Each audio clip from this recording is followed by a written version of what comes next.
ಅಲೈಕುಮ್. ಇವತ್ತು ರಂಜಾನ್ ಸೀರೀಸ್ನಲ್ಲಿ ಒಂದು ಸೂಪರ್ ಆಗಿರುವಂಥ ರೆಸಿಪಿಯೊಂದಿಗೆ ಬಂದಿದ್ದೀನಿ. ನೋಡೋದಕ್ಕೆ ಪರ್ಫೆಕ್ಟಾಗಿ ಉದ್ದಿನ ವಡೆ ಥರ ಕಾಣ್ತಿದೆಯಲ್ಲ, but you are wrong. This is not a ಉದ್ದಿನ ವಡ. ಇದನ್ನು ನಾನು ರವೆಯಿಂದ ಒಂದು ಸೂಪರಾಗಿ ಜಸ್ಟ್ 10 ನಿಮಿಷದಲ್ಲಿ ಕ್ವಿಕ್ಕಾಗಿ ಮಾಡ್ಬೋದು. ನಾನು ಇದನ್ನೆಲ್ಲ ಮಾಡಿ ಇವತ್ತು ಇಫ್ತಾರಿಗೆ ಕೊಟ್ಟು ಕಳಿಸಿದ್ದೆ. ತುಂಬ ಸೂಪರ್, ನೋಡೋಕ್ಕೆ ಎಷ್ಟು ಚೆನ್ನಾಗಿದೆಯೋ ಅದಕ್ಕಿಂತ ಡಬಲ್ ಇದ್ರ ಟೇಸ್ಟ್ ಆಗಿರುತ್ತೆ. ಮಾಡೋದು ಸಹ ತುಂಬ ಕ್ವಿಕ್ಕು. ಬನ್ನಿ ಮಾಡೋಣ.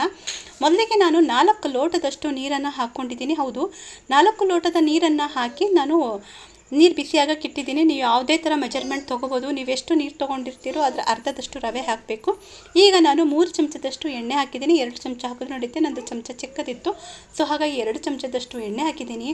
ಉಪ್ಪು, ಜೀರಿಗೆ ಮತ್ತು 1 ಚಮಚದಷ್ಟು ನಾನು ಚಿಲ್ಲಿ ಫ್ಲೇಕ್ಸ್, ಮನೆಯಲ್ಲೇ ಮಾಡಿರುವಂಥ ಚಿಲ್ಲಿ ಫ್ಲೇಕ್ಸ್ ಹಾಕಿದ್ದೀನಿ. ಕರಿಬೇವನ್ನು ಚಿಕ್ಕದಾಗಿ ಕಟ್ ಮಾಡಿ ಮತ್ತು 3 ಹಸಿಮೆಣಸಿನಕಾಯಿಯನ್ನು ಈ ರೀತಿ ಚಿಕ್ಕದಾಗಿ ಕಟ್ ಮಾಡಿ ಹಾಕಿದ್ದೀನಿ. ಲಾಸ್ಟಿಗೆ ಕೊತ್ತಂಬರಿ ಸೊಪ್ಪು. ಈ ಎಲ್ಲದರಿಂದ ಫ್ಲೇವರು, ರುಚಿ ತುಂಬ ಚೆನ್ನಾಗಿ ಬರುತ್ತೆ. ಇದನ್ನು ನಾನು ರವೆಯಿಂದ ಮಾಡ್ತಿರೋದು. ಉದ್ದಿನ ವಡೆಗಿಂತ ಚೆನ್ನಾಗಿದ್ರೆ ಟೇಸ್ಟ್ ಬರುತ್ತೆ. ಒಳಗಡೆಯಿಂದ ಕ್ರಿಸ್ಪಿ, ಒಳಗಡೆಯಿಂದ ಸಾಫ್ಟು, ಇದರದ್ದೇ ಆದಂಥ ತನ್ನೊಂದು ಸೂಪರ್ ಯುನೀಕ್ ಆಗಿರುವಂಥ ಟೇಸ್ಟ್ ಇರುತ್ತೆ. ಮತ್ತು ಬೇಗ ಯಾರಾದರೂ ಗೆಸ್ಟ್ ಬಂದಿದ್ದರೂ ಸಹ ಪಟ್ ಅಂತ ಮಾಡಿಕೊಡ್ಬೋದು.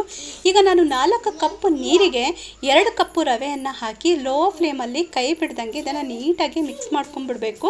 ಹೌದು, ಇದು ಉಪ್ಪಿಟ್ಟು ಥರ ಆಗುತ್ತೆ, ಆದರೆ ಯಾವುದೇ ಥರ ಗಂಟಾಗಬಾರ್ದು. ಬಟ್ ಇದು ಗಟ್ಟಿ ಆಗಬೇಕು.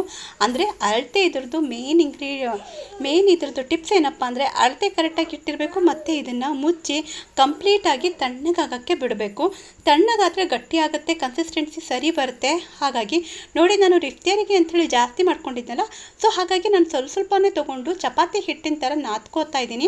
ನಂದು ಸ್ವಲ್ಪ ಬಿಸಿ ಇರಬೇಕಾದ್ರೆ ಲೇಟಾಗಿ ಬಿಡುತ್ತೆ ಅಂಥೇಳಿ ಮಾಡಿದ್ದೆ. ಸೊ ಹಾಗಾಗಿ 1 ಮುಟ್ಟಿಯಷ್ಟು ಅಕ್ಕಿ ಹಿಟ್ಟನ್ನು ಹಾಕ್ತಾಯಿದ್ದೀನಿ. ಬಟ್ ಇದು ಕಂಪ್ಲೀಟ್ ತಣ್ಣಗಾದರೆ ಅಕ್ಕಿ ಹಿಟ್ಟು ಹಾಕೋ ಅವಶ್ಯಕತೆನೇ ಇಲ್ಲ. ಸೊ ಚೆನ್ನಾಗಿ ಬಂದುಬಿಡುತ್ತೆ.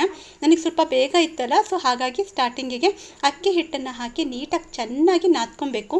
ನಾದ್ಕೊಂಡಾದಮೇಲೆ ನಿಮಗೆ ಎಷ್ಟು ದಪ್ಪ ವಡೆಗಳು ಬೇಕೋ ಆ ಕನ್ಸಿಸ್ಟೆನ್ಸಿಗೆ ಈ ರೀತಿ ಹಿಟ್ಟು ರೌಂಡ್ ಶೇಪ್ ಅಂದರೆ ಈ ಥರ ಮಾಡಿ ಇಟ್ಕೋತಾ ಇದ್ದೀನಿ, ಬೇಗ ಕ್ವಿಕ್ಕಾಗಿ ಆಗಲಿ ಅಂಥೇಳಿ. ನಾನು ಹಿಟ್ಟನ್ನು ಸ್ವಲ್ಪನೇ ತೊಗೊಂಡು ನಾದ್ಕೊಂಡಿದ್ದೀನಿ. ನೀವು ಫಸ್ಟು ಟೈಮ್ ಮಾಡೋರಿದ್ದರೆ ಅಳತೆಯನ್ನು ಕಡಿಮೆ ರೀತಿಯಲ್ಲಿ ಮಾಡಿ ಚೆಕ್ ಮಾಡಿ ನೋಡಿ.